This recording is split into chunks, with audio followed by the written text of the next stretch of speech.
할렐루야. 아멘.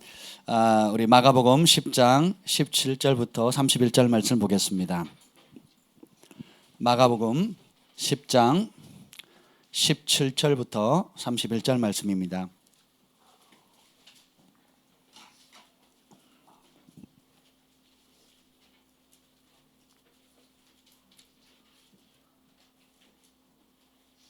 오늘 하나님께서 우리에게 주시는 말씀입니다. 마가복음 10장 17절부터 31절 말씀 우리 한 절씩 교독하겠습니다. 예수께서 길에 나가실새 한 사람이 달려와서 꿇어앉아 묻자오되 선한 선생님이여 내가 무엇을 해야 영생을 얻으리까? 예수께서 이르시되 내가 어찌하여 나를 선하다 일컫느냐? 하나님 한 분 외에는 선한 이가 없느니라. 내가 계명을 안 하니 살인하지 말라, 간음하지 말라, 도둑질하지 말라, 거짓 증언하지 말라, 속여 빼앗지 말라, 내 부모를 공경하라 하였느니라. 그가 여짜오되 선생님이여 이것은 내가 어려서부터 다 지키었나이다. 예수께서 그를 보시고 사랑하사 이르시되 내게 아직도 한 가지 부족한 것이 있으니 가서 내게 있는 것을 다 팔아 가난한 자들에게 주라. 그리하면 하늘에서 보화가 내게 있으리라. 그리고 와서 나를 따르라 하시니 그 사람은 재물이 많은 고로 이 말씀으로 인하여 슬픈 기색을 띠고 근심하며 가니라. 예수께서 둘러보시고 제자들에게 이르시되 재물이 있는 자는 하나님 나라에 들어가기가 심히 어렵도다 하시니 제자들이 그 말씀에 놀라는지라. 예수께서 다시 대답하여 이르시되 얘들아 하나님의 나라에 들어가기가 낙타가 바늘기로 나가는 것이 부자가 하나님의 나라에 들어가는 것보다 쉬우니라 하시니 제자들이 매우 놀라 서로 말하되 그런즉 누가 구원을 얻을 수 있느냐 하니 예수께서 그들을 보시며 이르시되 사람으로는 할 수 없으되 하나님으로는 그렇지 아니하나니 하나님으로서는 다 하실 수 있느니라. 베드로가 여짜와 이르되 보소서 우리가 모든 것을 버리고 주를 따랐나이다. 예수께서 이르시되 내가 진실로 너에게 이르노니 나와 복음을 위하여 집이나 형제나 자매나 어머니나 아버지나 자식이나 전토를 벌인 자는 현세에 있어 집과 형제와 자매와 어머니와 자식과 전토를 100배나 받되 박해를 겸하여 받고 내세의 영생을 받지 못할 자가 없느니라. 다 같이요. 그러나 먼저 된 자로서 나중되고 나중된 자로서 먼저 될 자가 많으니라. 아멘. 성령님 이 시간에 환영합니다. 여호와의 영이 나를 통하여 말씀하시며 그 말씀이 내 혀에 있도다고 다윗이 마지막으로 고백했던 것처럼 오늘 하나님 종에게 주의 말씀을 주시옵소서. 성령께서 사로잡아 주시옵소서. 우리 한 사람 한 사람의 마음의 문을 활짝 엽니다. 그 마음이 착하고 좋은 마음, 옥토 같은 마음 주셔서 30배, 60배, 100배 결실하게 하여 주시고 이 말씀이 하나님의 지성으로 이해되는 것이 아니라 영으로 심령의 마음판에 새겨지게 하여 주시옵소서. 그래서 이 말씀이 주는 놀라운 축복 우리가 다 받아 누리게 하여 주옵소서. 그 복을 온 세계 열방에 또 전파하는 자들 되게 하여 주옵소서. 예수님의 이름으로 기도합니다. 아멘. 아멘. 여러분 천국에 가고 싶으십니까? 아멘. 저도 가고 싶어요. 아멘. 우리 인생이 마감을 할 때에 둘 중에 한 곳은 반드시 가게 되어 있습니다. 천국을 가든지 지옥을 가든지.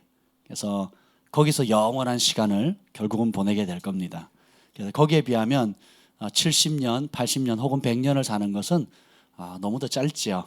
아멘. 그래서 오늘 말씀의 제목은 나는 천국에 가고 싶어요.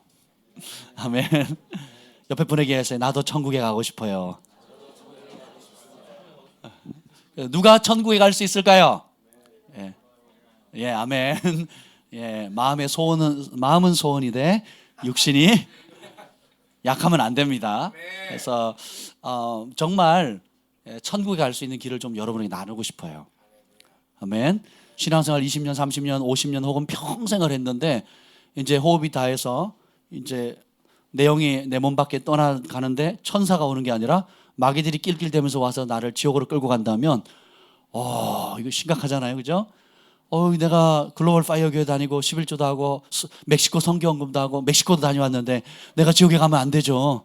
내가 전도해서 구원한 영혼이 얼마나 많은데 내가 평생 희생해서 하나님을 섬겼는데 왜 내가 지옥에 갑니까? 그런 날이 오면 안 되겠죠. 네, 근데 현실은 그렇게 만만하지 않다라는 것입니다.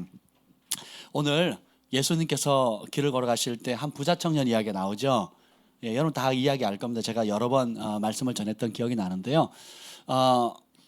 그 부자 청년은 나이가 젊었는데도 굉장히 부유했어요. 예, 우리가 인생을 다 살았는데도 부유하지 못한 사람도 꽤 많거든요. 근데 아주 어린 나이에 부모님께 유업을 받았는지 주식 투자를 해서 대박을 맞았는지 모르겠습니다. 하여튼 근데 어마어마한 부자였어요. 그래서 예수님께 나올 때 오늘날의 이야기로 바꾸면 최고 리무진, 우리 경환이가 제일 좋아하는 차는 아우디입니다. 아우디. 왜 좋아하는지 모르겠는데 여러분이 상상할 수 있는 최고급 차를 한번 생각해 보세요. 뭐 우리나라에 2대밖에 없는 무슨 차가 있다 그러더라고요. 예, 그래서 뭐 그런 차를 타고 경호원들이 딱 도열을 해서 차를 잡고 007처럼 선글라스를 끼고 딱 잡으면서 떡대가 아주 큰 사람들이 좌우로 도열을 합니다. 그리고 예수님인 자리까지 차를 잡고 쫙 이렇게 뛰어가면서 갑니다. 대통령 경호하듯이. 그리고 차가 멈추자 사람들이 이목이 막 주목돼요. 수많은 사람들이 이목이 주목돼요. 문이 딱 열리니까 주인공이 안 나타나요. 어떻게 합니까? 먼저 뒤에서 양탄자를 쫙 깔아요.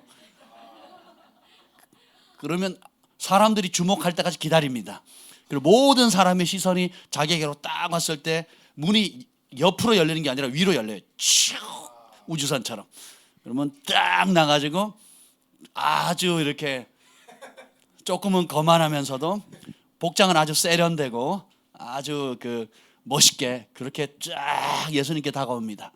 예수님, 내가 영생을 누리고 싶은데 어떻게 하면 좋겠습니까? 알려주시면 제가 한몫 드리지요.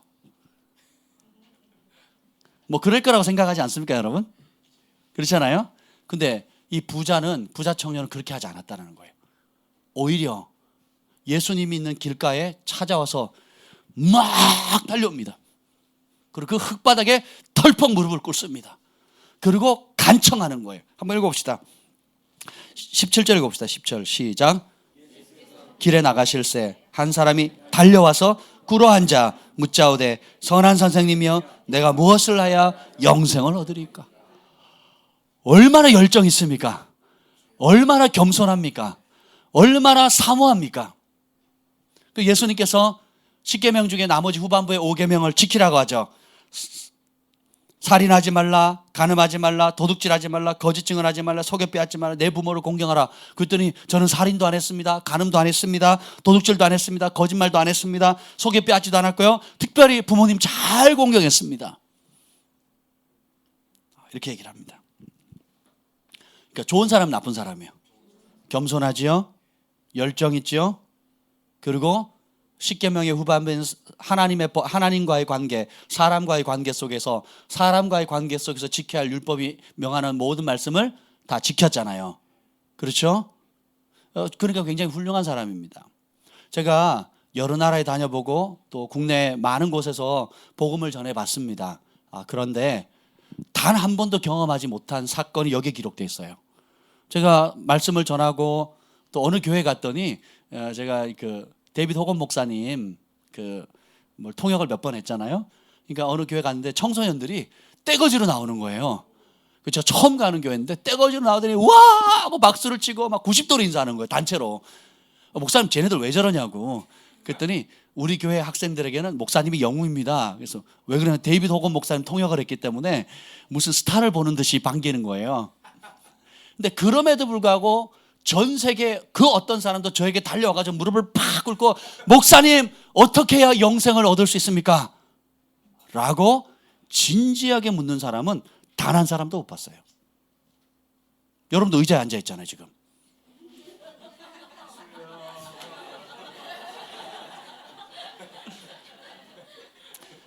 카페트 깔려있잖아요 지금.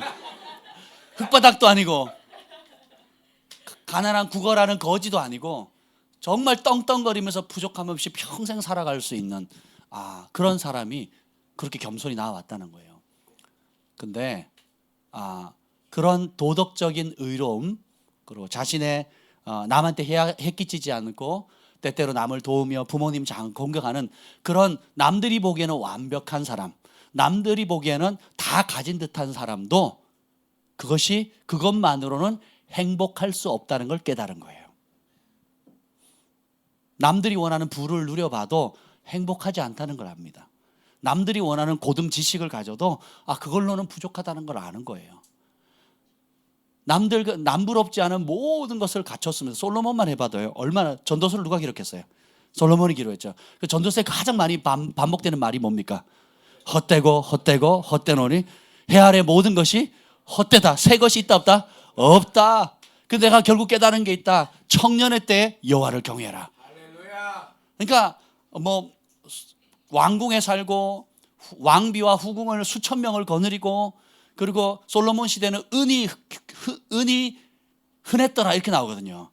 그러니까 은은 그냥 그 도시에 아주 흔해버려요. 전 세계에 와서도 그 부를 경험할 만큼 흔했는데도 그런 부와 또 다른 나라 왕들이 그 솔로몬이 가지고 있던 지혜를 얻으려고도 스바 여왕이 와서 또 찾아오죠. 선물을 가지고 와서 배우려고 합니다. 그런 전무후무한 지혜를 받았음에도 불구하고 행복해요, 안 행복해요? 왜 안 행복한지 아세요? 우리를 창조하신 하나님은 여러분 한 사람 한 사람의 DNA 가운데 하나님을 만날 때만, 하나님을 사랑할 때만 행복해질 수 있도록 만드셨어요. 하나님을 만나지 않으면, 예수님을 만나지 않으면 여러분 죽었다 깨어나도 행복할 수 없습니다. 잠깐은 기쁨을 누릴 수 있고, 잠깐은 스릴을 맛볼 수 있고, 잠깐은 여러분이 쾌락을 누릴 수 있을지 모르지만 예수님을 만나지 않으면 그 어떤 기쁨도 헛됩니다. 지금 10대 때는 뭐예요? 친구한테 목숨 걸잖아요. 채팅하고 밤새 전화하고 친구들이 밤에 나오라고 하면 나오고 담 타놓고 도망가기도 하고. 10대 때는 친구예요. 그리고 청년 때는 또 이제 결혼할 배우자들의 눈이 뒤집어가지고 부모님이 반대해도 반대를 무릅쓰고 막 결혼하고 막 그러잖아요. 예, 그러죠. 그리고 이제 결혼해서 이제 애 낳고 보니까 이제 집이 필요하고, 또 좋은 직장을 얻으려고 바둥바둥하고 막 돈 벌려고 막 바둥바둥합니다. 그리고 애들이 크니까 대학 보내야 되죠. 또 유학 보내야 되죠. 또 막 그러니까 거기에 막 정신이 막 쏟기는 거예요. 그러니까 자기도 모르게 뭔가 막 떠밀려서 막 가긴 가는데, 어릴 때는 이렇게 하면 행복했다 해서 친구 찾아다니고, 청년기에는 연인 만나면 행복해질 거라고 연인 찾아다니고, 그래서 좀 이제 가정을 꾸리면 현실은 돈이구나, 돈을 벌어야 사는구나, 돈을 벌으면 행복해겠지, 그래서 보너스 타면 기분이 좋긴 한데, 그렇게 시간을 보내다 보니까 벌써 인생에 황혼이 온 겁니다. 진짜 행복이 뭔지를 모르고 시간을 보내는 거예요. 근데 이 부자 청년은 그렇게 인생 60, 70 살아도 진짜 행복이 뭔지를 못 발견한 사람이 많은데, 이 부자 청년은 젊은 날에 깨달은 거예요. 젊은 날에 누릴 거 다 누려봤습니다. 젊은 날에 도덕적으로 자기가 선하게 살 수 있는 최선의 삶을 다 지켜봤는데 그래도 부족하다는 거예요. 2% 부족한 게 아니라 98% 부족한 거예요. 그게 뭡니까? 자신의 주인이 누구인가. 오늘 마지막 찬양을 하는데 성령께서 이 말씀을 주셨어요. 따라서 합시다. 주인이 바뀌면 인생이 바뀐다. 여러분 인생이 새롭게 되기를 원하시죠? 그러면 심플한 방법이 있습니다. 주인만 바뀌면 인생이 바뀌는 거예요.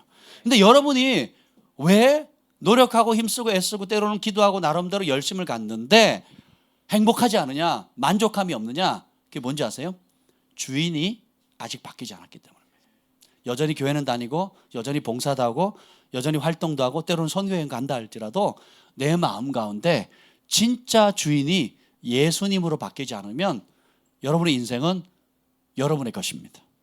여러분의 인생의 주인은 여러분의 것이에요. 그래서 내 스스로 내가 인생의 짐을 지고 가려니까 무거워요, 가벼워요? 무거운 거예요. 내가 고민해야 되죠. 한 문제 해결하면, 남편 문제 해결하면 자식의 문제를 뻥 터뜨려요. 자식의 문제를 뻥 터뜨리면 내 몸이 아파요. 내 몸 문제를 해결하려고 그러면 또 이런저런 문제 생기고 끝도 없는 악순환이 계속 되어지면서 인생의 짐이 가벼운 게 아니라 어떻게 해요? 무거운 겁니다. 그래서 나이가 어릴수록 기쁨이 넘치잖아요. 그죠? 우리 소망의 온유 보세요. 날마다 천국이에요. 뭐 세상이 뭐 지진이 일어나든 사람이 누가 죽었든 뭐 동성애가 어떻든 신경 하나도 안 씁니다. 그냥 행복해져요. 해피 행복 막 깔깔깔깔깔깔 막 이러고 하루 종일 삽니다. 여러분도 그러셨잖아요. 근데 철이 들어갈수록 어떻게 돼요? 현실이 느껴지는 거예요. 학교에 갔더니 선생님이 나한테 큰 소리를 치는 거야. 우리 사랑이 그러니까 엄마 우리 선생님이 자꾸 소리를 질러요. 나한테만. 너 숙제 안 했지? 네.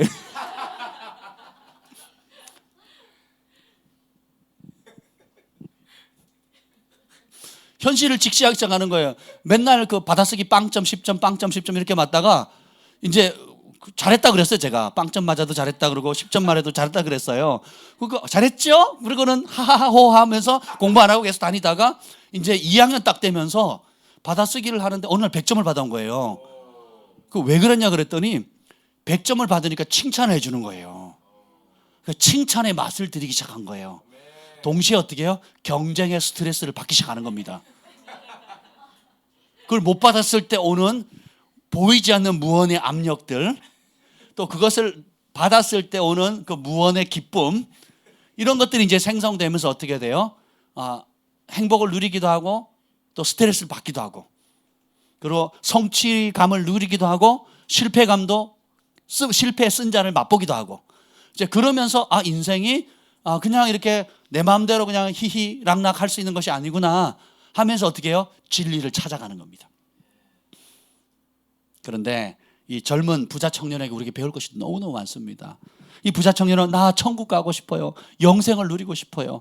이 땅의 부도 명예도 지혜도 잠깐인데 정말 영원히 행복할 수 있는 방법이 뭡니까? 누가 천국에 갈 수 있을까요? 하고 묻는 겁니다. 따라서 가장 중요한 질문이다. 가장 중요한 질문입니다. 여러분 인생의 토대를 놓을 수 있는 출발의 질문이에요. 이것이 인생의 마지막 질문이 되면 여러분 불행해지는 겁니다. 여기서 우리 예하나 아주 어린 아이들로부터 사무엘이나 이런 아이들로부터 이 질문을 빨리 해서 빨리 응답받을수록 여러분의 인생은 행복해집니다. 이 질문을 늦게 하면 늦게 할수록 불행해지고요. 이 질문에 대한 해답을 못 가질수록 여러분의 삶은 비참해지는 거예요. 환경과 상관없이. 그런데 이 질문에 대한 해답을 얻게 되면 여러분은 행복해질 수밖에 없다라는 것입니다. 아멘. 오늘날 인기 있는 메시지가 인터넷이나 TV나 또 교회 안에 만연하고 있어요. 아주 인기 있는 메시지. 자, 예수님께서 천국에 들어가는 게 쉽다 그랬어요? 어렵다 그랬어요? 진짜로요? 어디 볼까요? 23절 읽읍시다. 23절 읽읍시다. 시작.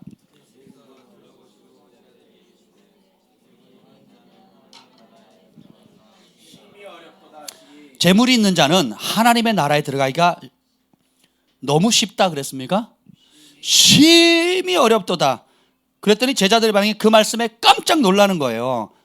그래서 예수께서 다시 말합니다. 24절 하반부로 얘들아 시작. 얘들아 하나님의 나라에 들어가기가 얼마나 어려운지 두 번 얘기했죠. 깐데 똑같어요. 세 번째 또 얘기합니다. 25절 시작. 낙타가 바늘기로 나아가는 것이 부자가 하나님 나라에 들어가는 것보다 쉬우니라. 자, 낙타는 둘째치고 여러분이 그 바늘 있잖아요. 바늘 귀 속으로 들어갈 수 있어요, 없어요? 그랬더니 이 말은 뭐냐면 26절을 봅시다. 시작. 제자들이 매우 놀라 서로 말하되 그런즉 누가 구원을 얻을 수 있으리까? 자, 구원, 영생, 하나님 나라처럼 똑같은 단어죠.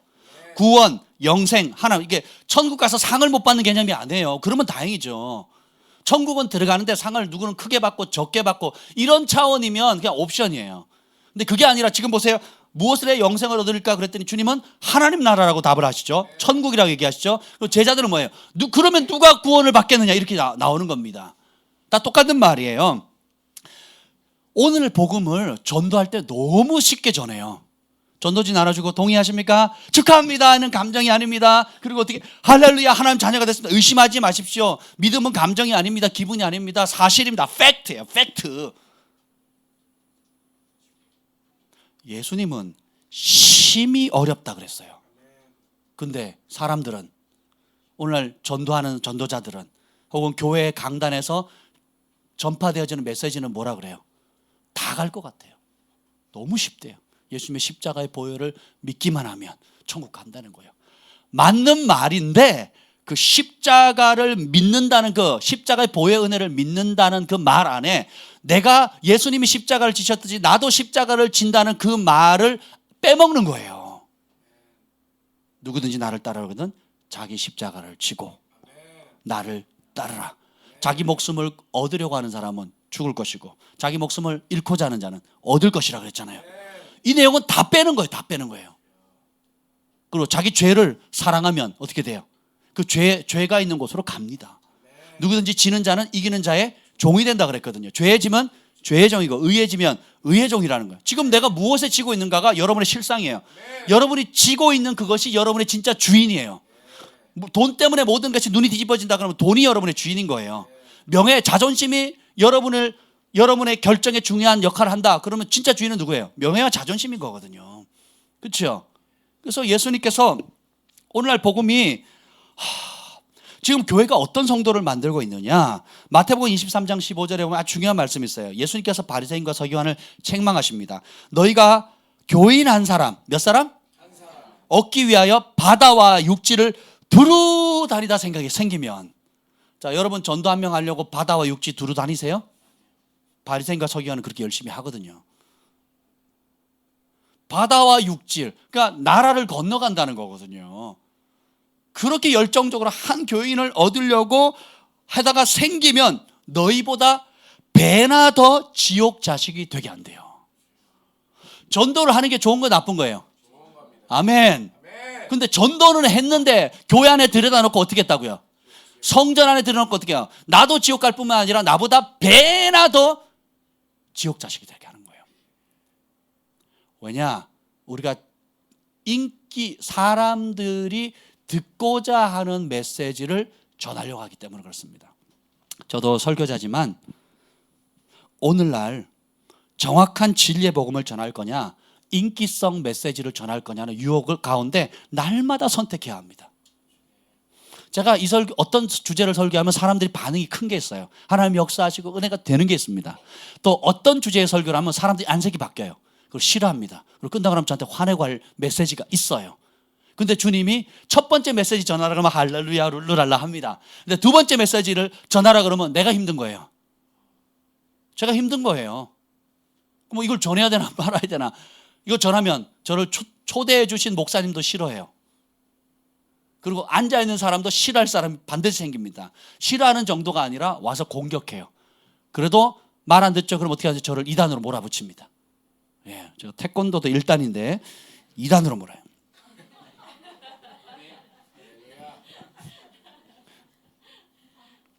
왜 오늘날 많은 사역자들이, 목회자들이 청중들에게 진리의 말씀을 전하지 못하고 사람들이 원하는 인기성 메시지를 전하는 줄 아세요? 인터넷 보세요. 다 인기 있는 메시지가 판을 칩니다. 마치 아이들에게 초콜릿을 계속 먹이는 거하고 공짜로 초콜릿 주겠다, 좀 공짜로 사탕 주겠다 하는 거하고 똑같아요. 그거 많이 먹으면 어떻게 돼? 입에는 단데 몸에는 해롭죠. 그 이유가 뭐냐면 청중들에게 또 교인과 성도들에게 거절당할까 하는 두려움 때문입니다. 예언 사역을 하다 보죠. 그러면 우리 사역자들이 이제 이렇게 실제로 이렇게 전할 때 이렇게 보면 불필요한 사족들을 붙이는 경우가 종종 있어요. 그 이유가 뭔지 아세요? 내가 이 말을 하게 되면 하나님이 어떤 중요한 문제를 보여주셨는데 이 말하면 저 사람이 불편해할까 봐 어떻게 해요? 그걸 적절히 당신 잘못이 아니고 이렇게 묻어버리는 거예요. 이게 뭐예요? 사람에 대한 두려움 때문입니다. 그래서 진리를 물을 타가지고 타협해요. 그래서 저 사람이 어떻게든 거부감 안 생기게 편안하게 듣도록 하려고 하는 유혹이 모든 사람에게 있다는 겁니다. 그래서 그렇게 하는 이유가 뭐냐면 저 사람 상처받지 않게 하려고. 목회를 뭐 하루만 할 거냐고. 그렇잖아요. 뭐 순회 사역은 한번 띡 던지고 가면 돼요. 근데 목양은 평생 요람에서 무덤까지 자녀의 세대, 청년의 세대, 아비의 세대, 또 그 위에 노인들의 세대까지 다 품어야 되잖아요. 그리고 하루 보고 안 볼 게 아니잖아요. 그러니까 목양이라는 입장의 핑계로 또 사랑이라는 이름으로 어떻게 해요? 물을 타는 거예요. 그리고 진리를 희석시키는 겁니다. 괜찮다, 괜찮다, 괜찮다라고 하는 겁니다.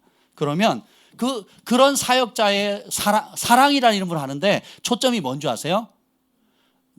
다른 성도나 사람들을 사랑하는 게 아니라는 겁니다. 그 초점은 뭐냐면, 그렇게 하는 이유가 뭐냐면, 따라합시다. 자기 사랑이다. 내가 보호받으려고 하는 거예요. 내가 안전하게 목회하려고. 내가 사람들한테 미운 털 안 박히려고. 내가 괜히 싫은 소리 해가지고 영향력 있는 사람 교회 나가면 안 되잖아요. 괜히 그 아픈데 건드려가지고 교회를 반토막 내서는 안 되잖아요. 괜히 기분 상하게 하는 말, 진리를 대면하게 해가지고는 저 사람이 나한테 어떤 부정적인 해를 끼칠 줄 모른다. 오카르 목사님도 5년에 그 고백하셨잖아요. 내가 이 메시지를 하면 영향력 있는 장로님이 눈에 거슬려서 못 전하고, 저 메시지 전하려면 정말 영향력 있는 권사님이 눈앞에 아른거려가지고 그 메시지 살짝 안전하거나 살짝 넘어갔다는 거예요. 그걸 하나님 앞에, 그리고 성도들 앞에 우시면서 고백하셨거든요. 구약에도 제사장은 백성을 선악간에 분별하도록 가르쳐야 되거든요.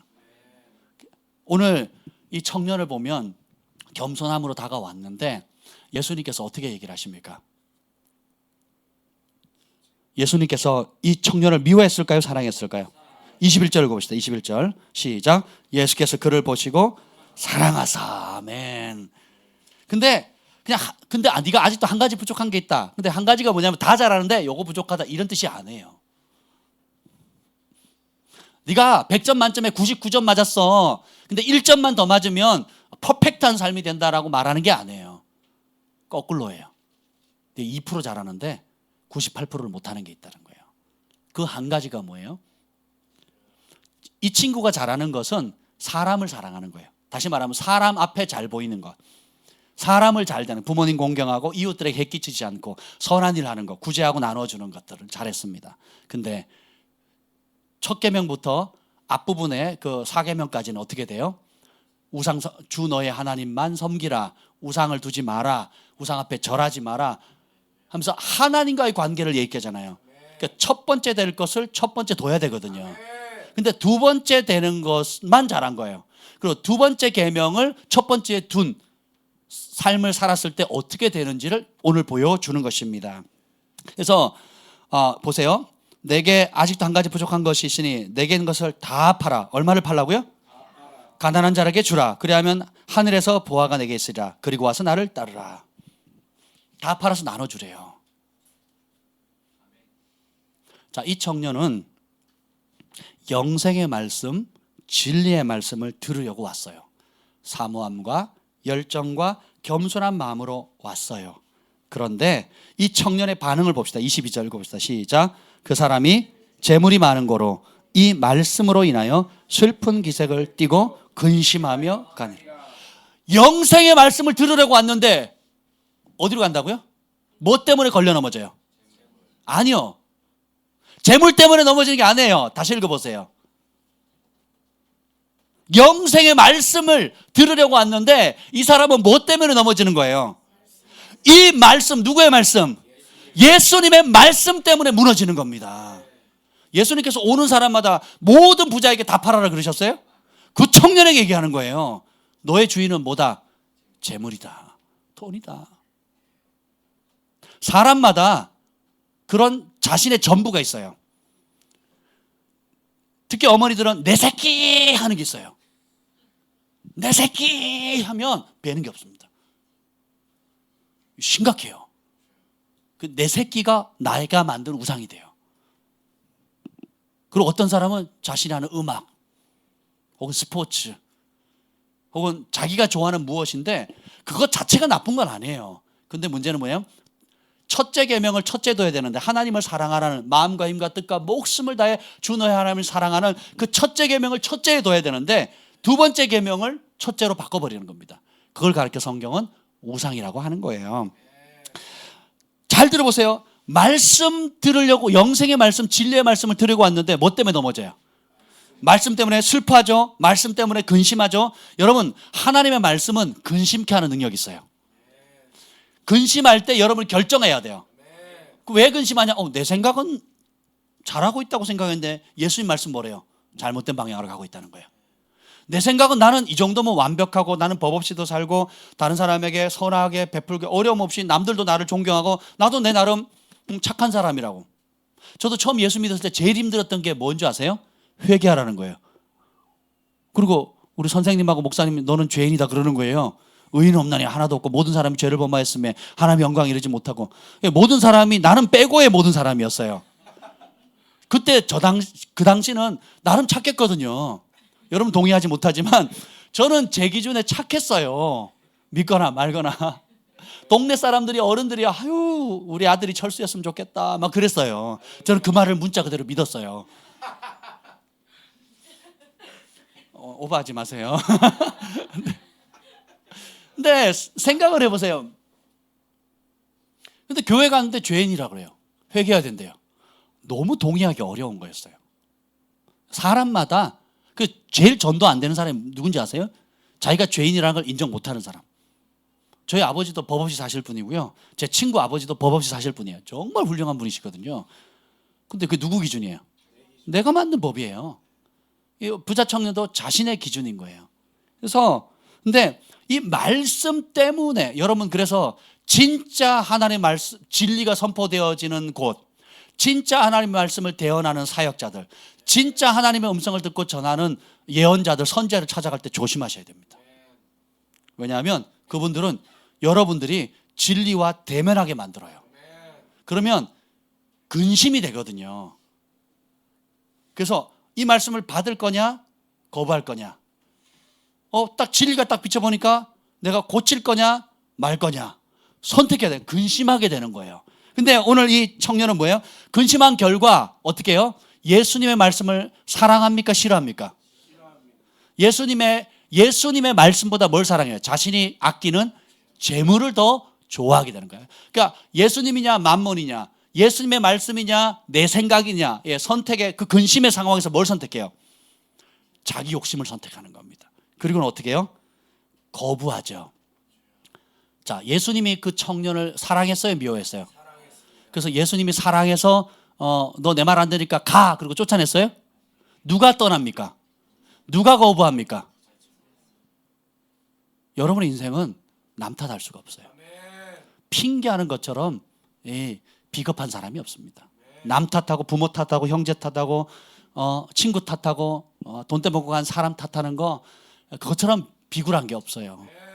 누가 선택한 거예요? 내가 선택한 겁니다. 그런데 이 청년은 재물 때문에 영생을 잃은 게 아니라 예수님의 말씀을 거부했기 때문입니다. 그리고 어떻게 해요? 그 영생의 말씀을 어떻게 해요? 버려요. 어떻게 해야 내가 천국 갈 수 있습니까? 어떻게 가야 내가 영생을 누릴 수 있습니까? 어떻게 해야 내가 하나님 나라를 유업으로 받을 수 있습니까? 예수님 너무 기뻐했어요. 사랑하셨어요. 그 해답을 알려줬어요. 그랬더니 싫어요. 그것만 빼고요. 오늘 21절 다시 읽어봅시다. 21절 시작. 예수께서 그를 보시고 사랑하사 이르시되 내게 아직 한 가지 부족한 것이 있으니 가서 내게 있는 것을 다 팔아 가난한 자에게 주라. 그리하면 하늘에서 보화가 내게 있으리라. 그리고 와서 나를 따르라. 자, 가난한 자에게 팔아서 주래요. 왜요? 그러면 야, 넌 돈 욕심이 많으니까 그 돈 욕심 좀 빼야 되겠어. 너는 식탐이 많으니까 금식 좀 해야겠어. 훈계 차원에서 하는 게 아니에요. 너는 돈에 집착하니까 그 다 팔아가지고 좀 이제 가난한 사람 마음 좀 헤아려봐. 이런 뜻으로 한 게 아니에요. 무슨 뜻입니까? 팔아서 나누어 주면 어떻게 된다고요? 하늘에서 보화가 있다라는 거예요. 그게 보이느냐? 그 말이 믿겨지느냐? 어린아이들은요, 그러면 믿어요. 근데 어른은 계산이 돌아가요. 해요, 안 해요? 안 하죠. 왜요? 월세 내야 되죠. 재산세 내야 되죠. 그리고 노후 보장해야 되죠. 보험 들어야 되죠. 자동차 보험, 뭐 온갖 보험들 막 지금 머리에 막 굴러가잖아요. 다 팔면 남는 게 있어요, 없어요? 그러니까 해요, 못 해요? 어린이들은. 그래서 어린이들이 나에게 오는 걸 용납하지 말고 용납하고 금하지 말라. 하나님의 나라는 이런 자의 것이니라. 누구든지 하나님의 나라는 어린아이 같이 받들지 않는 자는 결단코 그곳에 들어가지 못하리라. 예수님이 말씀하시면 어린아이처럼 그냥 흡수해버리는 거예요. 우리 사랑이에게 아빠는 슈퍼맨이다 그러면 어떨까요? 1년 전까지 믿었어요. 지금은 어린아이 때를 벗어나고 있어요. 지금 아이들은 엄마 아빠를 하는 말을 믿어요. 왜 그런지 아세요? 신뢰하기 때문에. 하나님은 계산하는 사람이 아니라 신뢰할 사람을 찾고 계십니다. 아멘. 그래서 천국을 스스로 떠나게 돼요. 그래서 우리는 선택해야 돼요. 진짜 하늘에 좀도 녹도 쓸지 않는 하늘의 보화를 쌓을 것이냐, 아니면 이 땅에 썩어질 곳에 쌓을 거냐. 야고보에 보면 너희가 말세에 재물을 쌓았도다 화 있을진저 그러거든요. 예언하는 은사는 왜 주셨어요? 하나님이 자기만 나 하나님 음성 듣는다 너네 못 듣지? 나는 고수야 이러려고 주는 거예요? 그 예언하는 자들은 교회에 덕을 세운다 그랬잖아요. 그 교회라는 게 누구예요? 성도들을 세워주는 거잖아요. 아멘. 자, 치유 은사는 가지고 뭐예요? 치유하라고. 가르치는 은사를 가지고 뭐 하라고요? 누구를? 다른 사람을 가르치러 교회를 세우라는 거잖아요. 아멘. 그 예배자들은 혼자 예배도 잘하지만 우리 주일날 예배 시간에 예배예요. 왜요? 예배를 통해서 누굴 섬겨요? 모든 사람들을 섬기잖아요. 아멘. 똑같아요. 이 물질도 똑같습니다. 물질은 뭐예요? 다른 사람을 섬기라고 하는 거예요. 예언하는 능력인데 예언을 안 하면 어떻게 되겠어요? 병을 고치는 능력인데 병을 안 고치면 어떻게 되겠습니까? 계시적으로 탁월하게 가르쳐서 많은 사람들을 진리의 길로 인도할 수 있는 능력을 하나님께 받았음에도 불구하고 안 가르치면 어떻게 되겠어요? 직무유기인 거예요. 하나님 주신 물질도 하나님 원하는 대로 나와 복음을 위해서 사용하라고 줬는데 안 하면 어떻게 돼요? 직무유기가 되는 거예요. 근데 그걸 안 하고 우리 습성은 뭐예요? 쌓아두려고 하거든요. 이사 갈 때 여러분 아시죠? 집안에 그 얼마나 많이 쌓입니까? 그리고 이사 갈 때만 발견되는 새로운 뜯지도 않은 새로운 물건을 발견하잖아요. 아끼고 막 쌓아두느라고. 범죄예요, 범죄. 나눠줘야 돼요. 나눠줘야 돼요.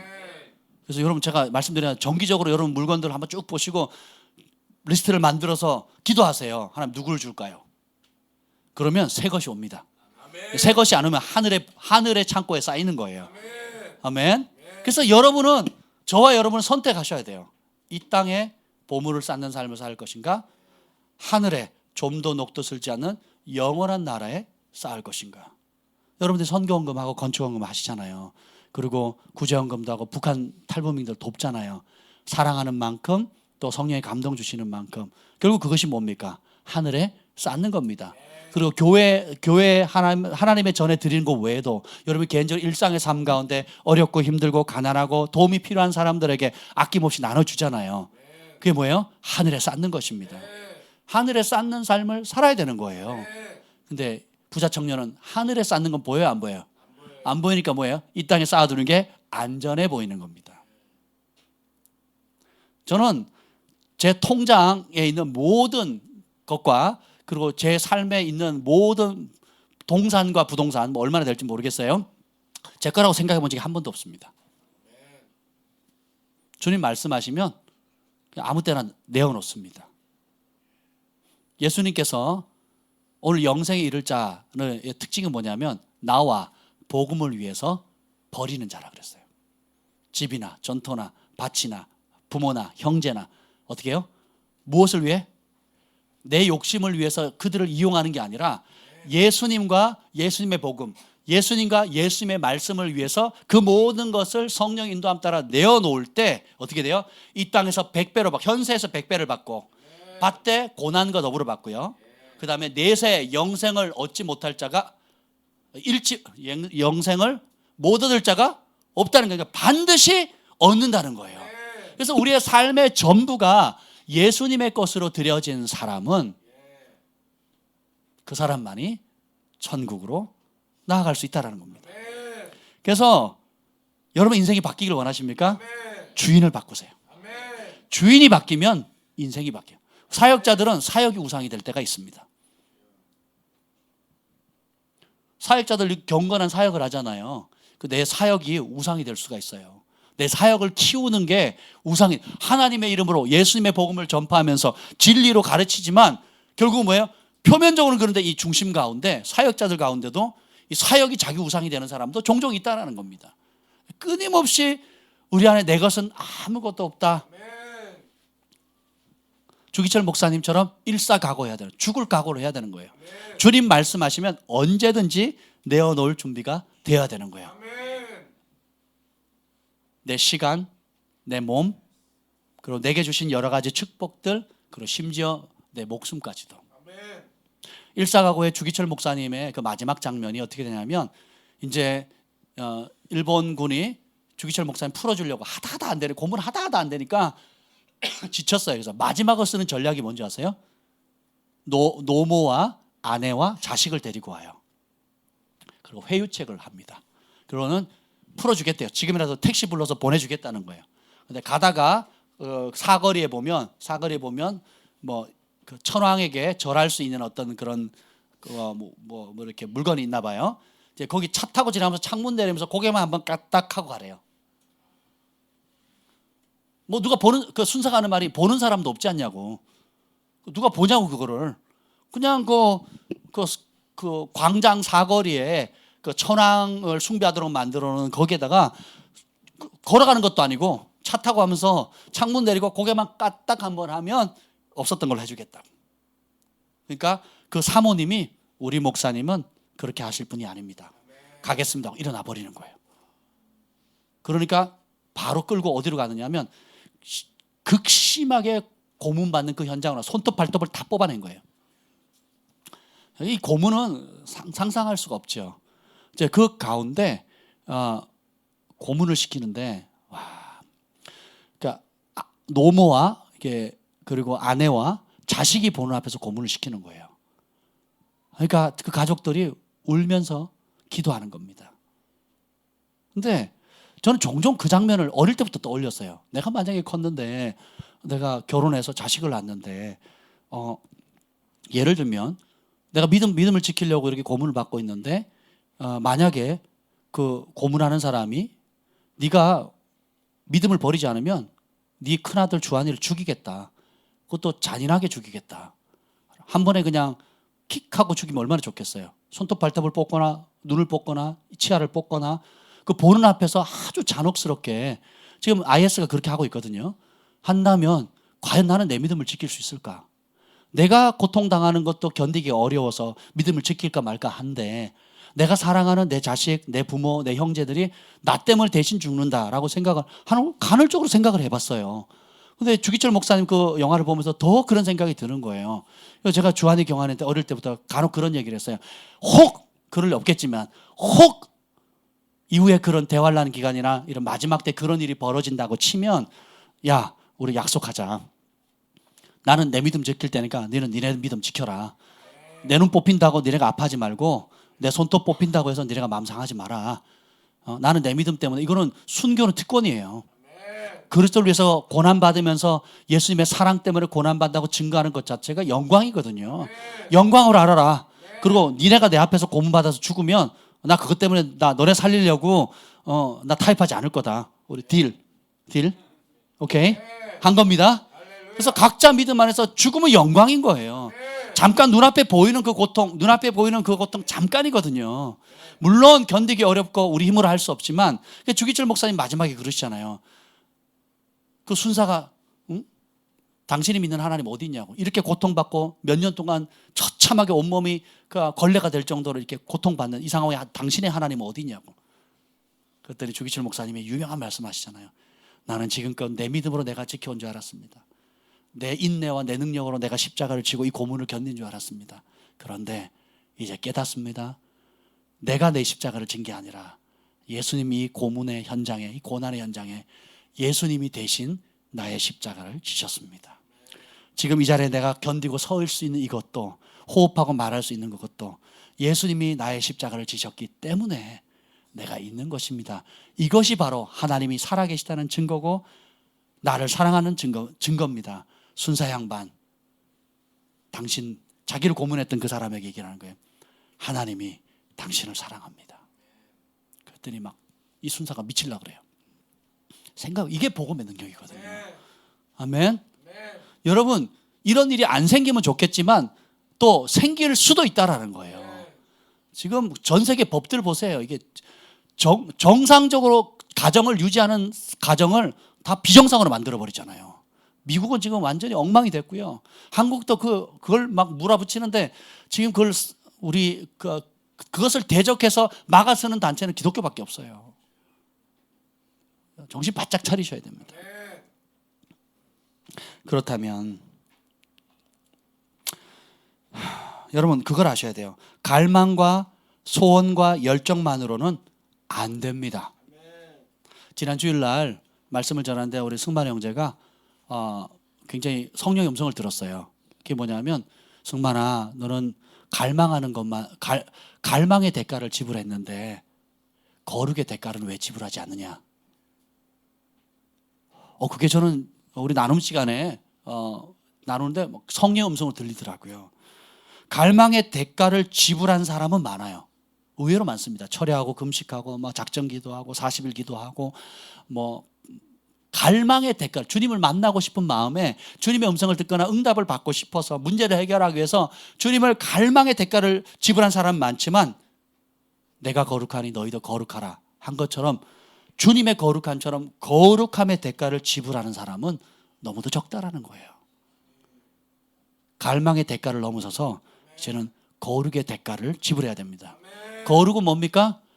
예수님의 말씀으로 인해서 구별시키는 거예요. 세상의 방식과 예수님의 말씀의 방식이 있는데 그 예수님의 말씀의 방식으로 따라가는 게 그게 거룩이에요. 구별하는 겁니다. 다니엘이 뜻을 정하여서 왕의 진미로 자신을 더럽히지 않기로 결단했잖아요. 그게 구별이에요. 거룩이에요. 내 삶을 하나님을 위해 살아간다. 예수님과 예수님의 복음, 곧 예수님이 하신 말씀을 위해서 어떤 대가를 지불해서라도 내가 구별된 삶을 살겠다는 게 거룩이에요. 예수님 싫어하는 거 싫어하는 거예요. 예수님 전하라 그러면 사람들 반응과 관계없이 전하는 겁니다. 이게 거룩이에요. 단순히 여러분을 생각하는 그런 도덕적인 법 차원이 아니에요. 그걸 훨씬 뛰어넘습니다. 나의 선행과 의를 핑계 삼아서 예수님의 말씀에 불순종하는 사람이 너무 많습니다. 내가 이만큼 봉사했잖아요. 이만큼 음식했잖아요. 이만큼 기도했잖아요. 이만큼 많이 전도했잖아요. 이만큼 내가 없는 형편에 쪼개가지고 하나님 성전도 짓고 얼마나 많이 내가 선교하고 희생을 했습니까? 근데 주님의 관심은 거기 있지 않아요. 네가 나를 선생으로 부르냐 아니면 주로 왕으로 부르냐. 그거 아세요? 여러분이 예수님을 선생님으로 모시잖아요. 선생으로 계속 부르거든요. 선한 선생이요 이렇게 불러요. 선생으로 부르면 순종은 옵션이 됩니다. 여기 선생님들 계시잖아요. 과외 선생님 할 때 애들 숙제를 내주죠. 그럼 애들이 잘 따라오면 하면 어떻게 돼요? 성적이 올라가고 숙제 안 하면 떨어지잖아요. 그 과외 선생님이 안 왔다고 패요? 너 숙제 안 했으니까 맞아하고 두들겨 팹니까? 그럼 잘리죠. 그렇잖아요. 그러니까 내가 예수님을 선생님으로 대하면 순종은 뭐예요? 필수예요? 옵션이에요? 선택이 돼버리는 거예요. 그러면 복을 누려요? 못 누려요? 근데 예수님을 주나 왕으로 모시면 어떻게 돼요? 성경에 예수님을 세이비어, 구원자라고 표현한 건 75번 나옵니다. 그런데 왕이나 주로 표현한 게 몇 번 나오는지 아세요? 7,000번이 넘어요. 뭐가 강하다는 거예요? 7,000번이 넘게 나옵니다. 7,000번이 넘게. 그 왕이다. 그럼 예수님이 왕이면 내가 순종이 옵션이에요? 필수예요? 필수입니다. 여러분 그래서 사극이나 고대 영화들 보세요. 반지의 제왕이나 그 왕들 나오세요. 왕이 명령하면 그게 뭐예요? 법이에요. 우리나라도 보면 조선시대 사약 주면서 받아라 그러면 절 3번 딱 하고 어떻게 꼴깍꼴깍 마시잖아요. 안 마시면 어떻게 돼요? 숟가락 집어넣고 넣어버리잖아요. 왕의 명령은 꼭 법이거든요. 그러니까 왕이 살릴 수 있는 권한도 있고 죽일 수 있는 권한도 있는데 그것은 고대 로마나 그리스만 있는 것이 아니라 이스라엘만 그런 것이 아니라 전 세계가 동일합니다. 한국도 어떻게 해요? 조선왕조실록에 보면 사약을 받으시오 어명이요 하면 어떻게 돼요? 받아야 되는 거예요. 우리가 예수님을 내 인생의 왕으로 모신다는 것은 그분의 명령에 즐거움으로 순종한다는 거예요. 존비비오 목사님이 아주 재미있는 비유를 들었어요. 그게 뭐냐면 어떤 섬이 있습니다. 교도소예요. 잔혹한 교도관들이 있고 그 교도소를 통치하는 통치자는 사탄입니다. 그리고 교도관들은 마귀들이에요. 그래서 우리는 태어날 때부터 죄의 종으로 태어나서 죄에 이끌립니다. 본성이 악해요. 그래서 죄의 감옥에 갇혀 있었습니다. 근데 그 갇혀있던 우리 그 옥문에 갇혀서 살고 있는데 어느 날 예수님 찾아오신 거예요. 문을 열어줍니다. 그리고 조건을 하나 딱 걸어요. 나와라. 나올 수 있다. 근데 조건은 뭐냐? 주인을 바꿔야 한다. 근데 그 주인은 너에게 강요하지 않을 것이다. 복종을 강요하지 않을 것이다. 지금 이 죄의 노예로 이 감옥에 있었던 너희는 강요당하지 않느냐. 근데 첫째 선택해라.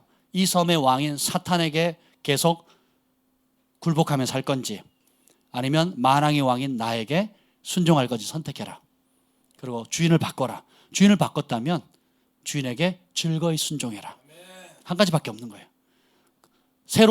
너의 새로운 주인은 복종을 강요하지 않을 것이다. 선택해야 되는 겁니다. 그래서 주인을 따라 나오면 해방이 되지만 싫어요 하고 죄된 삶 이대로 좋아요라고 애굽에 남아있겠다 그러면 노예 생활을 하다가 결국 인생이 괴로움을 당하겠죠. 한번 생각해 보십시오. 여러분이 진짜 주인이 바뀌셨습니까? 주인이 바뀐 사람은요, 성장 속도가 다릅니다. 주인이 바뀌면요, 예수님이 영광의 왕, 그분이 우리의 소망 되시잖아요. 영광 되시잖아요. 지혜와 능력 되시잖아요. 예수님이 주인인 사람이 우리 안에 딱 들어오면 벌써 얼굴이 달라집니다. 그리고 그 입술에 찬양이 떠나지 않는 게. 어제 우리 EV 그 사업체 우리 신방을 드렸는데 우리 찬양팀 같이 가서 막 찬양하는데 너무 좋더라고요. 맛있는 식사 대접받았는데 우리 재호 형제님이 그러시더라고요. 내가 어려울 때마다 목사님 내 안에 막 찬양이 나와요. 이게 정상적인 거예요? 미친 거예요? 뒷말은 제가 한 거예요. 의도는 그랬어요. 이게 정상적인 거냐고. 그래서 영이 살아있다는 겁니다. 내 안에 예수님이 계시면 찬양이 흘러나올 수밖에 없어요. 처음 예수 믿고 3년을 집에서 쫓겨나고 어려움 당할 때 그때 너무 어려웠거든, 환경은. 근데 지금 생각해보니까 24시간 제 영이 찬양을 하고 있었어요. 집에서 쫓겨나는데 제가 찬송하고 있어요.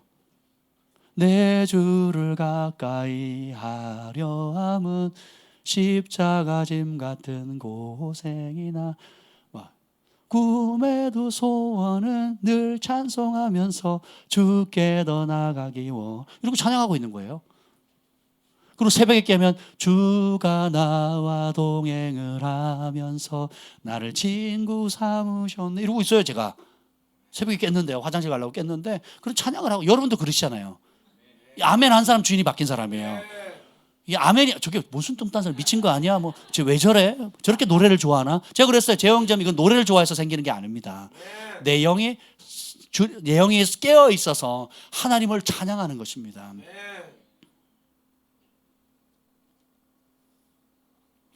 어거스틴이 아주 유명한 말을 했습니다. 들어보세요.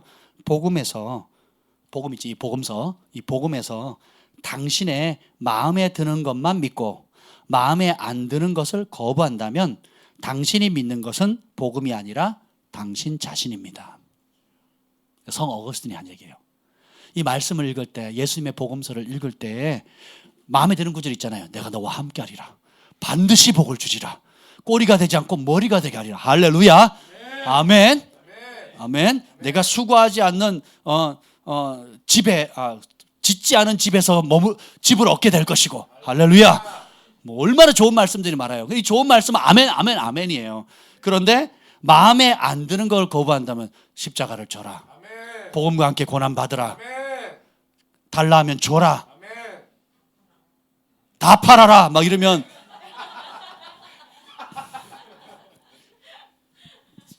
이게요. 이 말이 뭐 점점 위축되는 거예요. 왜 나한테 그러시는 거예요, 주님? 왜 나한테만 그러시는 거예요? 내가 저 친구보다 기도 많이 하고 내가 저 다른 성도보다 내가 어려운 가운데 더 많이 심지 않았으면 왜 나한테만 그러는 거예요, 나한테만? 이게 뭐예요? 복음을 믿는 게 아니라 자기를 믿는 거예요. C.S. 루이스가 얘기했잖아요. 오직 순종을 통해서만 하나님을 진짜 사랑하는 법을 배울 수 있습니다. 예수 믿으십니까? 그럼 그분의 말씀도 믿으시죠? 내가 좋아하는 것만 믿는 게 아니고 싫어하는 것은 거부하는 삶이 아니라 모든 말씀을 믿어야 돼요. 내가 좋아하는 말씀만 순종하는 것이 아니라 모든 말씀에 순종해야 됩니다. 그러면 여러분 얼굴에 광채가 납니다. 그리고 사람이 줄 수 없는 초자연적인 은총이 임하는 거예요. 그래서 우리가 천국 갈 수 있는 방법은 아주 심플합니다. 따라합시다. 부분을 거부하자. 전부를 드리자. 예수님이 우리에게 전부를 주셨기 때문에 우리도 전부를 드릴 수밖에 없는 것입니다. 인자가 온 것은 섬김을 받으려 함이 아니라 도리어 섬기려 하고 자기 목숨을 많은 사람의 대속물로 주려 함이니라. 주님이 우리를 위해서 죽기까지 사랑하셨기 때문에 우리도 어떻게 해요? 죽기까지 사랑할 수밖에 없다는 거예요. 두 번째는 뭐냐면 예수님을 더 이상 선생님으로 모시면 안 돼요. 선생은 내가 수학이 부족하다 수학 과외 선생님 부르면 돼요. 영어가 부족하다 영어 과외 선생님 부르면 돼요. 영어 실력 오르면 선생님하고 같이 살 필요 있어요 없어요? 그 선생님하고 영원히 같이 지내야 돼요? 나는 영어 선생님이 너무 좋아요. 그럴 사람이 없죠. 그렇잖아요.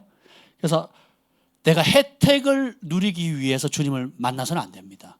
처음에는 부분적으로 그렇게 와요. 문제 해결하기 위해서 가정의 문제, 개인의 문제, 재정의 문제, 또 여러 가지 삶의 문제, 영적인 문제를 해결하기 위해서 오지만 주님의 사랑을 깨달으면 혜택을 받는 스승으로 모시면 안 됩니다. 뭐예요? 내 문제를 해결해 주는 구원자로 모시면 안 돼요. 뭐예요? 왕으로, 주님으로 모셔야 돼요. 예수님이 여러분의 왕이십니까? 예수님이 여러분 인생의 주인이십니까? 예수님이 여러분의 재정의 주인이십니까? 남은 인생의 주인이십니까? 여러분 자녀의 주인이십니까?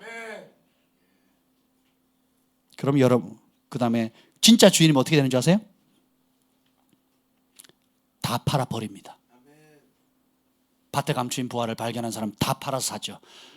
극상품의 진주를 발견한 사람도 다 팔아서 사죠. 그리고 버리는 게 안 되면 좀 심각해집니다. 단순히 물질뿐만 아니라 여러분이 애지중지하는 거 있잖아요. 애지중지하는 것에 대해서 주님이 버리라, 나누라, 주라 했을 때 그것이 어려워지면 여러분 굉장히 심각한 상태입니다. 왜냐? 예수님의 말씀 앞에 예수님이 주인이 왕이기 때문에 모든 것을 복종시켜야 돼요. 근데 이게 복종이 안 되는 그것은 뭐냐면 결국 예수님께로 나아가지 못하도록 막는 장애물이 된다는 겁니다. 적당히 좋은 것은 여러분 적당히 좋은 구원의 메시지가 있어요. 적당히 좋은 축복의 메시지는 수많은 사람들을 지옥으로 끌고 갑니다. 제가 한 번은 사역을 하는데 교회에 보면 주님께서 간혹 경고를 주실 때가 있어요. 그 주님이 경고해 주는 사람은 정말 위험한 상태거든요. 그러면 그 경고를 하게 되면 그 한 사람 때문에 교회가 반토막이 나든지 목사님이 쫓겨나든지 아니면 뭐 교회가 없어지든지 막 이렇게 중대한 사안을 간혹 보여주실 때가 있어요. 사역을 순회 사역을 하다 보면 그러면 문제가 되는 사람은 보여주거든요. 그럼 그 사람에 대해서 그 교회 영적 지도자에게 알려줘야 되잖아요. 알려줘야 되는데 그러면 지도자들의 반응이 두 가지예요. 우리 말을 받아들이는 사람이 있고 우리 말을 이해 못하는 사람이 있어요. 혹은 이해는 되는데 인간적으로 해석하는 분들이 있어요.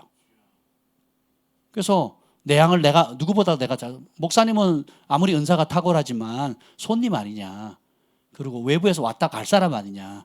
내 양을 진짜 사랑하는 사람 누구예요?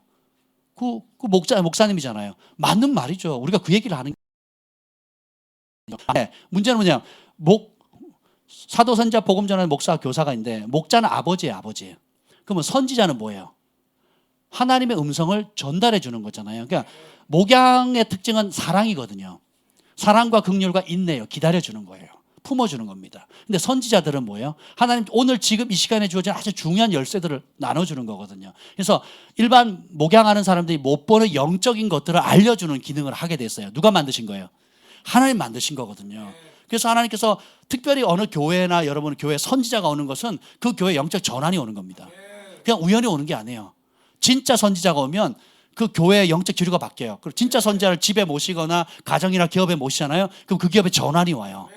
진짜 하나님의 음성을 들으니까. 그런데 어떻게 하냐면 어떤 분을 봤는데 그분이 회개하지 않으면 돌이키지 않으면 그 교만을 내려놓지 않으면 교회가 반토막이 나는 걸 봤어요. 그리고 그것이 목사님의 어떤 명예나 그간 해왔던 사역들을 다 흩어버리고 또 목사님과 사모님 사이의 관계를 이간질하는 걸 봐요. 사모님의 자리를 그 사람이 차지하는 거예요. 이런 걸 봤단 말이에요. 그럼 전해야 돼요, 말아야 돼요? 전해서 받으면 기분이 좋은데 그거 받아도 불편해요. 받아도 불편해요. 왜냐하면 그 사람은 충성되고 겉으로 보기엔 충성되고 열심히 있고 막 여러 가지 좋은 일을 하거든요. 근데 영적으로 보면 저만 그렇게 보는 게 아니거든요. 하나님께서 영분별을 가지고 있는 다른 사역자들 동일하게 보여주는데 그런 은사가 없는 분은 그게 보여요, 안 보여요? 안 보여요. 목양적인 관점으로 보면 사랑하는 영적인 아들이고 딸인 거예요. 그렇죠. 근데 그걸 전해야 되는 거예요. 그럼 제 마음이 너무 힘들죠. 그래서 받아도 그걸 치리하는 게 어렵거든요. 그 말씀을 믿고 받아도 치리하기 어려운데 대가를 지불하셔야 되거든요. 전하는 저도 대가를 지불해야 되고 받아들이는 그분도 대가를 지불해야 되는 거잖아요. 근데 거부해버리면 이제 저는 나쁜 사역자가 되는 거예요. 그리고 은사만 강조하는 사역자가 돼버리는 거예요. 그럼 그런 오해나 또 그것으로 오는 불편한 것들을 감내해야 되는 게 우리 사역자라는 것입니다. 예수님이 거짓말 한 적이 있어요, 없어요? 진리만 전했죠. 예수님 전한 말씀이 생명이에요, 죽음이에요? 그럼 모든 사람이 그러니까 다 받았죠. 제가 여러분에게 비에 맞춰주는 설교할 수 있습니다. 기분 좋게 하고 다 좋습니다, 잘합니다, 아이고 잘 됐네요 하고 정말 하나님 앞에 죄 짓는 걸 그냥 덮어두고 잘하는 것만 부추겨가지고 아이고 잘합니다, 잘합니다 하고 예우해주고 대우해주면 되겠죠. 그러면 한번 상상을 해보세요. 적당히 좋은 구원의 메시지가 수많은 영혼들을 지옥으로 보내고 있는 거예요. 바다 육지를 두루 다니다가 한 영혼 구하면 배나 지옥 자식 만드는. 그래서 가장 심플하게 죄를 못 이겨요. 제가 얘기했잖아요. 교회에서 가장 큰 죄가 그 대한민국 헌법에 걸리는 죄가 아니라고요. 교회에서 가장 큰 죄, 하나님 나라에서 제일 큰 죄가 뭐예요? 교만이거든요. 교만한 사람은 대책이 없어요. 대책이. 그 교만을 꺾고 깨어지지 않는 이상, 회개하지 않는 이상은 대책이 없는 거예요. 그 마음이 너무 아픈 거죠. 근데 때로는 하나님께서 그런 지도자 영의 눈을 열어서 영적 길들을 보게 하시거든요. 그래서 어떤 분이 그러시더라고요. 목사님이 영적으로 얘기를 하신 거를 내가 육적으로 반응했네요. 영적인 걸로 돌아가야겠습니다 하면서 말씀하실 때 얼마나 은혜가 되는지 몰라요. 얼마나 감사한지 몰라요. 하나님이 하신 거거든요. 우리가 영적인 얘기를 하는데 육으로 반응해버리면 방법이 없어요. 그러니까 귀가 있어도 듣지 못하고 눈이 있어도 보지 못하는 거예요. 그렇게 돼서는 안 된다라는 것입니다. 그래서 여러분이 듣고 싶어하는 말을 전해주는 사람은 위험한 사람이에요. 필요한 말을 전해줘야 되거든요. 내가 좋아하는 말, 여러분 아이들 키워보시면 아시죠? 애들 하달라는 대로 해주면 어떻게 돼요? 다 망가집니다. 다 망가져. 근데 부모는 뭐예요? 애들이 하고 싶은 대로 좋아하는 걸 해주는 게 아니라 뭐예요? 자녀들에게 필요한 걸 해주거든요. 꼭 필요한 것들. 우리 하나님도 마찬가지인 게 징계하지 않으면 책망하지 않으면 사생하라. 버리운 자라 그랬거든요. 친자식은 어떻게 해요? 징계하고 때로 매를 들거든요. 아멘. 그래서 여러분들이 우리 하나님이 어떤 분인가를 배우셔야 하는 것입니다. 그래서 적당히 좋은 것 때문에 진짜 좋은 것을 못 받는 사역자, 교회, 사람들이 너무 많아요. 지옥에 가는 이 젊은 부자가 영어 성경에 뭐라고 나왔냐면 아주 재밌어요. 뉴킹 제임스 버전에 이렇게 나왔습니다. 뭐라고 하냐면 trust in possession이라고 나와요. 자기의 소유를 신뢰하는 자라고 이렇게 표현 나와요. 뉴킹 제임스 버전에는. 제가 어제 밤새 뉴킹 제임스 버전을 들었거든요. 예, 거기 너무 좋았습니다. 근데 trust in possession, 자신의 소유를 신뢰하는 사람이래요. 그러면 우리는 선택해요. my possession, 내 소유를 신뢰할 거냐, 예수님과 그분의 말씀을 신뢰할 거냐. 그래서 오늘 보면 나와 복음을 위하여 이런저런 것을 다 복종시키는, 그 예수님과 예수님의 복음은 예수님의 말씀이거든요. 예수님과 예수님의 말씀 앞에 내가 중요하다고 생각한 단순히 재물뿐만 아니라 중요하다고 하는 모든 것이 예수님 말씀하시면 그것에 다 복종이 되는 사람, 버릴 수 있으면 그 사람은 이 땅에서 버린 것의 100배를 받되 핍박을 받는다는 거예요. 왜 핍박을 받는 줄 아세요? 나는 차도 없고 10몇 년 된 아벨라를 타고 6명 식구가 태우고 다녀야 되고 또 적당히 빚도 있는데 주님 뜻하지 않은 돈 1,000만 원이 생겼어요. 그럼 어떻게 되겠어요? 차를 바꾸든 내가 나에게 도움을 줬던 사람에게 빚을 갚아주건 또 이런저런 해야 되잖아요. 근데 주님은 뭐라 그래요? 심을 해요. 하나님의 교회를 위해서 심을 해요. 가장 어려울 때에. 그러면 누가 제일 먼저 핍박을 하겠어요? 만약에 아내가 그 말을 이해를 못한다 그러면 아내가 핍박을 하겠죠. 할렐루야. 근데 이미 동일한 응답을 받아서 통과했습니다. 그럼 또 어떻게 해요? 저희를 사랑하는 우리 부모, 형제들, 또 주변에 많은 사람들이 있겠죠. 그 돈을 그렇게 쓴 걸 알면 어떻게 될까요? 난리가 나죠. 난리가 나지 않겠어요? 그러니까 핍박을 받는 거예요. 근데 나중에는 어떻게 돼요? 100배로 갚아주시는 하나님이. 여러분 이것만 그런 게 아니에요. 여러분 한번 잘 이 원리가 모든 여러분의 삶에 집이나 전토나 자식이나 부모나 형제나 이런 모든 하나님께서 복음을 위해서 순종하라고 하는 그 내어놓으라 버리라고 하는 그것에 순종을 하면 어떻게 되냐 핍박이 먼저 와요. 그리고 100배의 복이 옵니다. 그리고 나와 복음을 위해서 이 모든 것을 내려놓을 수 있고 기꺼이 즉시 내려놓을 수 있다 그러면 내세의 영생을 얻지 못할 자가 없느니라. 아멘. 이런 사람이 천국에 가는 거예요. 모든 것 생각뿐만 아니라 우리의 삶의 모든 영역을 싸그리 사로잡아서 어떻게 해요? 나와 복음을 위하여 버리는 겁니다. 이 다음 구절에 예수님이 예루살렘에 올라갈 때 사람이 한 번도 먹이지 않은 나귀를 풀어오라 그래요. 그랬더니 아니 남의 나귀 그냥 풀어오면 혼나지 않습니까? 그랬더니 그 사람 주인이 뭐라 그러면 이렇게 얘기하래요. 주가 쓰시겠다 하라. 주가 쓰시겠다 하라. 그래서 제자들이 가요. 그래서 그 자리 갔더니 나귀가 있네. 풀었어요. 그래서 가져가려니까 주인이 뭐 하는 짓이냐고 지금 남의 나귀 왜 이러냐고 그랬더니 이런 얘기합니다. 주가 쓰시겠다 하라 그랬습니다. 그랬더니 뭐라 그러냐 성경에는 즉시 보내니라. 논리, 이성, 계산이 작동해야 하네요. 주가 쓰시겠다 하라 하는 그 말씀에 누가 명령하신 거예요? 주님이 하신 거예요. 왕이신 주님이 왕이 명령을 한 거예요. 그랬더니 이렇게 즉시 보내니라. 우리는 이성과 생각과 논리로 이해될 때만 순종하는 것이 아니라 신뢰하기 때문에 순종하는 거예요. 이해하고 계산되기 때문에 순종하는 것이 아니라 예수님의 말씀이 절대 진리이기 때문에 신뢰하고 믿기 때문에 순종하는 거예요. 아내가 남편에게 순종하는 이유도 그러합니다. 계산으로 따지면 대부분 10번 중에 9번은 여자 계산이 맞아요. 근데 하나님께서 남자들에게 주신 특징이 뭔지 아세요? 권위거든요. 권위는 뭐냐면 계산으로 할 수 있는 것보다 몇십 배나 더 큰 일을 해요.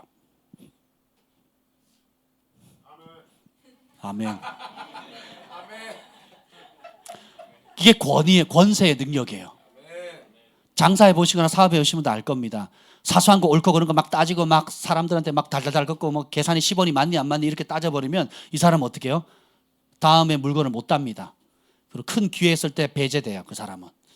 근데 내가 손해볼 줄도 알고 그러면서 신뢰를 쌓고 믿음을 주고 한결같음을 보여주면 나중에 어떤 기회가 왔을 때 많은 다른 경쟁 업체들 가운데 누구를 택할까요? 신뢰를 받은 그 사람을 택하는 겁니다. 큰 걸 얻으셔야 돼요. 하나님께서 여자들에게는 세심함과 디테일한 걸 볼 수 있는 그리고 논리적으로 아주 치밀하게 볼 수 있는 것 주셨어요. 이것도 필요합니다. 근데 남자들은 그런 면에서 약해요. 근데 대신에 권세와 은총을 주세요. 그래서 큰 그림을 보게 하고 그리고 어떻게 해요? 작은 그림을 보는 사람은 도저히 갈 수도 없고 할 수도 없는 일을 하게 합니다. 가정에서 그와 같아요. 그래서 가장은 왕입니다. 따라서 이 가장들 손들 가장 있습니까? 예, 가장 아멘. 따라서 나는 내 집에 왕이로소이다. 아멘. 정말 하나님께서 왕권을 주셨어요. 그래서 아브라함이 왕권을 가지고 이삭을 축복하니까 왕의 축복이 가는 거고 이삭이 아버지로서 가장으로서 아들인 야곱을 축복하니까 그대로 되잖아요. 야곱이 아버지로서 가장으로서 12아들을 축복하니까 그대로 되거든요. 지금도 그 축복권을 회복하셔야 돼요. 특히 아이들이 어릴수록 늦게 하시면 안 돼요. 애들이 임신했을 때부터 듣든 안 듣든 왕권을 아버지가 행사해야 됩니다. 축복한다. 아들아 따라 사랑하는 아들을 따라 축복한다. 그리고 아이들이 자랄 때 밤에 자기 전에 꼭 씻고 난 다음에 양치질 한 다음에 뭐 해야 돼요? 아빠 품에 와야 돼요. 그래서 아빠가 반드시 축복해 줘야 됩니다. 날마다 그걸 축복해야 돼요. 지금이라도 늦지 않았습니다. 아멘. 주한이 경환이가 그 습관이 있어서 밤에 가끔씩 쪼록 달려옵니다. 왜 앉아 그러면 인사하려고요. 그럼 제가 안아주죠. 그럼 안고 그 자리에서 축복해요. 저도 하던 습관이 있으니까 안고 하나님 열방을 변화시키는 하나님 사람 되게 해달라고 하나님의 일곱 영으로 부어달라고 언어가 탁월하게 해달라고 그때 감동될 때마다 감동되는 몸이 건강하게 해달라고 또 어딜 가든지 은총을 받는 사람 은총 입은 자가 되게 해달라고 그럼 어떻게 해요? 그대로 되잖아요. 제가 기도한 그대로 되는 것을 기도한 것을 하나님께서 흘려 듣지 않으시고 받으셔요. 그리고 어떻게 해요? 그 복을 주한이 경환이 그대로 받는 거예요. 아멘. 그래서 가장인 우리 아버지들 그 집안의 가장은 왕권을 행사하셔야 됩니다. 그리고 그 왕 밑에 있는 왕의 가족들, 킹스 패밀리들은, 로얄 패밀리들은 뭐 해야 돼요? 그 권위 아래 즐거이 순복하면 권위자의 축복을 받습니다. 그리고 권위자 축복을 사모하셔야 돼요. 그래서 권위자가 마음을 다해서 축복하면 그대로 이루어집니다. 아멘. 똑같습니다. 교회도 그렇고요. 영적인 부모가 있고 하나님도 마찬가지세요. 이 예수님의 기록된 말씀에 순종하면 그 복을 그대로 받는 겁니다. 받는 삶에서 주는 삶이에요. 예수님은 버려라 버려라 버려라 이렇게 얘기를 해요. 베드로가 그럽니다. 보소서 우리가 모든 것을 버리고 주를 쫓았나이다 그래요. 여러분도 이 고백을 하실 수 있습니까? 없으니까 지금은, 그죠? 아무것도 없으니까 쉬워요. 이따 승만 얘기를 하려고 하는데, 있을수록 어떻게 해요? 생길수록 모든 것을 버리기 어려워요. 내 자존심, 명예, 재물, 육체 정욕, 안목의 정욕, 나의 계획들 버리기가 갈수록 어려워지거든요. 근데 베드로는 승만이 같아요. 뭔 소리 하면 아멘, 내가 보소서 우리가 모든 것을 버리고 쫓았습니다. 왜요? 가진 게 없거든. 없을 때 버리기가 좋아요. 아멘. 그러니까 생기면 다 누가 주신 거예요? 하나님 주신 거니까 어떻게 누구에게 돌려요? 하나님에게 돌리기가 쉬운 거예요. 어릴 때부터 그 훈련을 해야 됩니다. 아멘. 아이들 어릴 때부터 11조 하는 훈련을 시켜야 되고, 하나님 감사하고 주님 앞에 그런 고마움을 표현하고 사람들에게 고마움을 표현하고 훈련을 계속 시켜야 되는 것입니다. 아멘. 그리고 마지막에 이제 주를 따라야 되는데, 이거 아세요? 예수님은 완전한 사람을 택하지 않으세요. 우리가 완벽하고 온전하기 때문에 택하는 것이 아니라, 예수님이 찾는 사람은 무엇이든지 그분의 말씀에 순종할 사람을 찾으세요. 모든 것을 버리고 오직 예수님이 가라 하면 가는 거예요. 여러분 그거 아세요? 예수님께서 베드로 부를 때, 너 예수 그물을 낚았잖아요. 그물을 밤새 수고했는데 헛수고했을 때 예수님께서 깊은 데 던져라 그랬더니 잡혔잖아요. 그물이 찢어질 정도로. 그리고 너는 나를 따르라. 내가 너로 사람 낚는 어부 되게 하리라. 그리고 네가 나 잘 따르면 나중에 내가 왕이 됐을 때 우의정 줄 거고, 너는 수제자가 될 거고, 그리고 천국 가면 이런저런 상급을 줄 거니까 어때? 딜? 좋아? 계약? 오케이? 사인? 이렇게 하지 않으셨다는 거예요. 깊은 데 던져라. 그물이 잡혔어요. 여러분 배가 한번 나가서 그물을 찢어질 정도 잡으면 그러니까 수천만 원이 들어옵니다. 수천만 원이. 다랑어 한 마리 잡으면, 다랑어 몇 마리 잡으면 그게 어마어마한 억대의 돈이 들어오잖아요. 다랑어, 참치 몇 마리 잡으면 억대의 수입이 들어오거든요. 그 어부들이 엄청 부자입니다. 근데 베드로가 그물이 찢어질 때 왔을 때 뭐라 그래요? 죄인입니다. 나를 떠나소서 그러거든요. 이제 너는 사람 낚는 어부 되라 그러거든요. 내가 너 부자 만들어주겠다. 조건 걸어요, 안 걸어요? 예수 믿으면 이런저런 복이 오니까 그렇게 해라 라고 조건 걸어요, 안 걸어요? 너 나 수제자 12명 뽑을 건데 그중에 네가 수제자다? 좋지? 이렇게 하지 않으셨다는 거예요. 조건 없이 그분의 말씀에 즉각 순종할 사람을 찾으신다는 거예요. 베드로의 가장 큰 특징이 뭔지 아세요? 계산을 못해요. 가장 큰 특징은 단순히 믿는다는 거예요. 그래서 어린아이들이 내게 용납하라. 하나님 나라는 어린아이와 같이 받드는 자의 것이라는 거거든요. 받들지 않으면 결단코 천국에 들어가지 못하리라. 여러분 성경을 읽을 때든 가정 예배를 드릴 때건 주일날 이렇게 금요일날 예배를 드릴 때 선포되어지는 이 말씀이 어린아이처럼 아멘 하고 받아들여야 돼요. 승만이처럼 큰 소리 친다고 받아들이는 게 아니라 실천함으로 받아들일 때 여러분의 것이 아멘이 되는 거예요. 아멘. 우리 승만에게 이 두 가지를 좀 너무 잘하고 있어요. 아멘도 크게 하고 실천도 지금 굉장히 빨라요. 아멘. 진짜 성령의 음성을 듣고 있습니다. 생각을 해보세요. 제가 처음 주님의 부름을 받을 때 고3 때였거든요.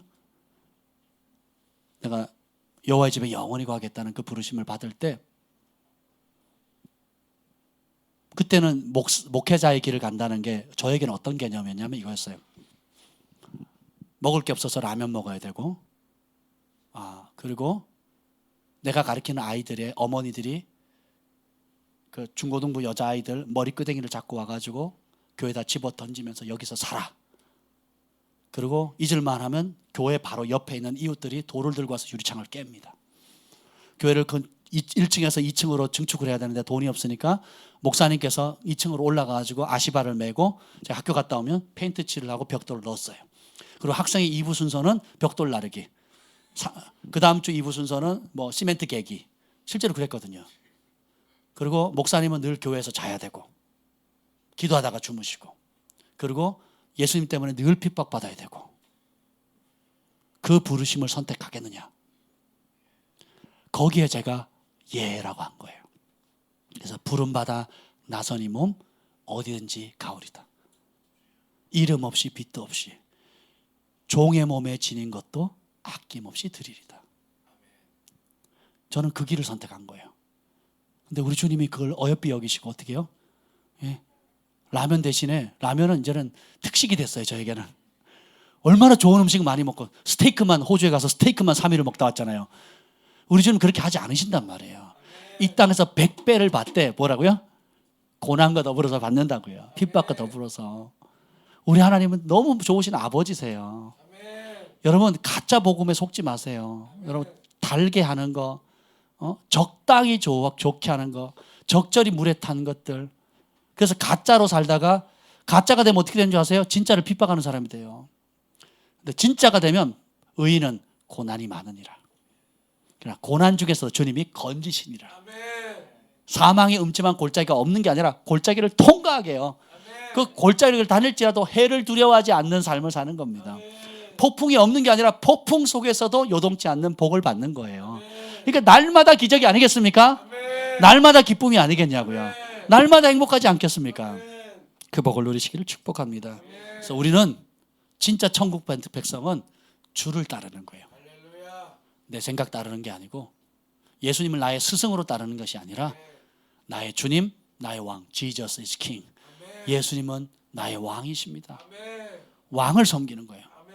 여러분 예수님 왕으로 돼야죠. 그 왕을 만날 수 있는 신분이 되는 겁니다. 예수님을 선생님으로 돼야죠. 그러면 선생님의 제자가 되는 거예요. 레벨이 틀립니다. 권위도 틀리고 마음으로 대하는 그대로 받는 거예요.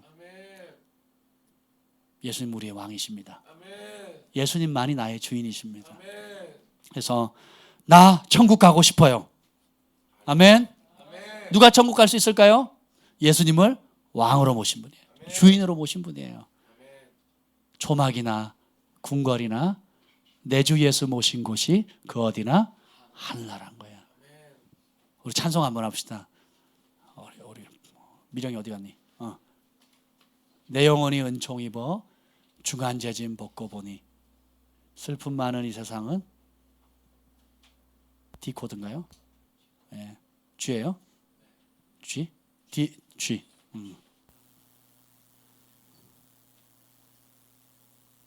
우리 눈을 감고 찬